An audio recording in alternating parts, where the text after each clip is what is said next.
नमस्कार मैत्रिणींनो, कशा आहात? आनंदी ना? आनंदीच असलं पाहिजे. शुभ सकाळ. तर सकाळी सकाळी सर्व कामं आवरून घेतले आणि म्हटलं चला आज हॉल क्लिनिंग करूया. कारण सकाळी माझं सर्व आवरून झालं होतं आणि माझ्याकडे बराचसा वेळ होता आणि श्रीला शाळेतून यायलाही वेळ होता. म्हणून म्हटलं की चला आज आवरून घेऊ.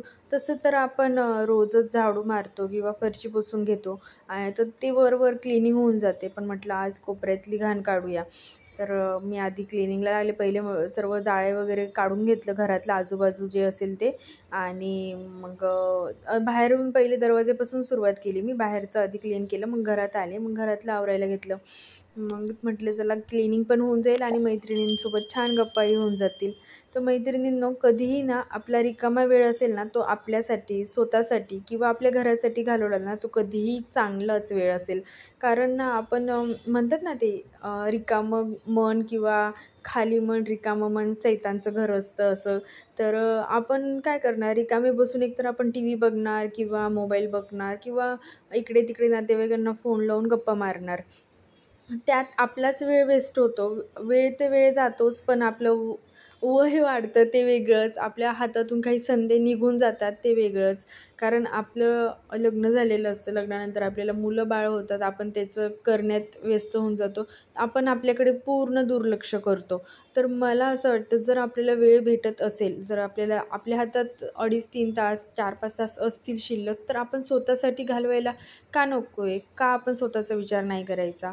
आणि करिअरची संधी जर आपल्याकडे इथून मागे निघून गेली असेल आपल्या हातातून, तर आपण तो रिकामा वेळ आपल्या स्वतःसाठी घालवायलाच पाहिजे म्हणजे पाहिजे.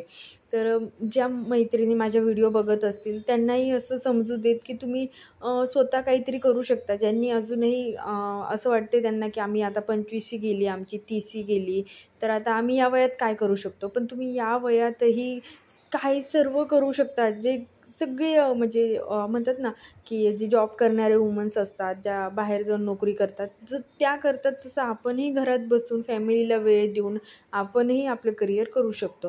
आणि तुम्हाला यूट्यूबवर करिअर करायचं असेल, तर जर तुम्हाला फेस दाखवायचा नसेल किंवा तुम्हाला घरची परमिशन नसेल की तुम्ही या यूट्यूबवर काम करा वगैरे असं, तर तुम्हाला दुसरी कोणती तुमची आवड असेल ना, तर तुम्ही पार्लर करू शकता, तुम्ही शिवण क्लास करू शकता आणि तो वेळ तुम्ही स्वतःसाठी घालवू शकता तिथे.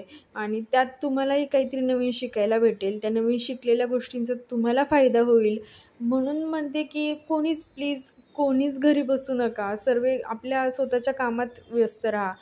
आपण ना सगळ्यांवर असं का अवलंबून राहतो की ही गोष्ट हे करतील तर होईल, त्यांनी दिलं तर होईल, ह्यांनी केलं तर होईल.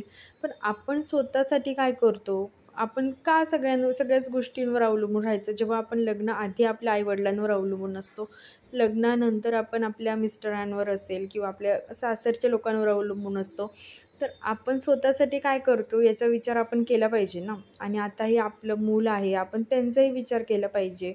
म्हणून म्हणते की आपण ना झालं बस, आता अवलंबून राहण्याचं संपलं. आता आपण पुढे काहीतरी केलं पाहिजे. म्हणून तुम्ही यूट्यूबवर करा किंवा घराच्या बाहेर पडा, जेणेकरून तुम्ही स्वतःला ओळखाल की हां, मी हे करू शकते.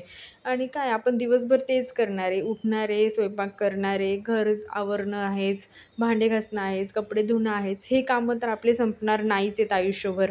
तर त्याच कामात गुंतून राहणार आहेत का? नाही ना. तर तुम्ही पुढे जायचा विचार करायला पाहिजे, जेणेकरून आपल्याला त्याचा फायदा होईल, आपल्याला स्वावलंबी झाल्यासारखं वाटेल. आणि मी खरंच सांगते, मी यूट्यूबवर ना आता माझे 4-5 ब्लॉग असतील टाकलेले मी आणि शॉर्ट्स व्हिडिओ असतील.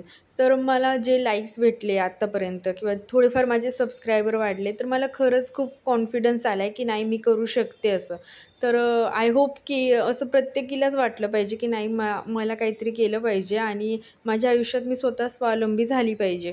म्हणून सांगते मैत्रिणींनो, प्लीज घरात बंदिस्त राहूच नका. आणि जर तुम्हाला घरातून बाहेर जायची परवानगी नसेल, तर तुम्ही तुमची आवड, तुम्हाला रांगोळी काढायला आवडत असेल, तुम्हाला पेंटिंग करायला आवडत असेल, ते तुम्ही आमच्याशी शेअर करा. ते तुम्ही शेअर करू शकता. आणि खरंच सांगते, यूट्यूबवर थोडी मेहनत केली ना, तर आपलं खरंच सक्सेस करिअर होऊ शकतं. म्हणून थोडं आपल्याला त्रास होईल की व्हिडिओ एडिटिंगचा वगैरे, तर पण कष्टाशिवाय फळ कुठेच नाही आहे. जर आपण कष्ट केलेच नाही, तर आपल्याला फळ भेटणारच नाही. आणि मग आपण आयुष्यभर याच कामात गुंतून राहू की उठा, उष्टी काढा, कपडे धुवा, जेवण बनवा बस. आणि आपण पूर्ण सगळ्या लोकांना सांगितलं ना ओरडून ओरडून किंवा मी काय करते किंवा मी दिवसभर काय करते, तरी आपल्याला तोच प्रश्न विचारला जातो, तू एकटीच तर असते दिवसभर घरी, काय काम असतं? तुम्ही 2 किंवा 3 व्यक्ती असतात, मग काय करते दिवसभर? तर या प्रश्नाचं उत्तर आपण कितीही मनातून दिलं आणि कितीही आपण एक्सप्लेन करून सांगितलं तर समोरच्याला नाही समजणार आहे की आपण दिवसभर काय करतो. त्यापेक्षा समोरच्याला सांगण्यापेक्षा जर आपल्या कामाचं कुठे मोबदला मिळत असेल, जर आपल्या कामाचं कुठे कौतुक होत असेल, तर त्यांच्याशी आपलं काम शेअर करा ना. आणि ते शेअर केल्याने एकतर आपल्याला समाधान मिळेल की नाही, मी जे काम करते ते खूप छान आहे किंवा मी घरात बसून सर्व काम करते तेही खूप छान आहे. तर मैत्रिणींनो, प्लीज तुम्हीही घराबाहेर पडा, तुम्हीही स्वावलंबी बना आणि असं तुमच्याशी गप्पा मारत मारत माझं सर्व काम झालं आहे आणि आपला हॉल असा सर्व क्लीन झाला आहे. आणि तुम्ही बघू शकता हा हॉल किती वेळ असा राहील मला माहीत नाही. आणि बघा नंतर माझ्या घराचं गोकुळ झालं आहे आणि श्रीघरी आल्यानंतर हा असाच पसारा होतो. परत असंच मला आवरावं लागेल. व्हिडिओ आवडला तर नक्की लाईक करा, सबस्क्राईब करा. धन्यवाद.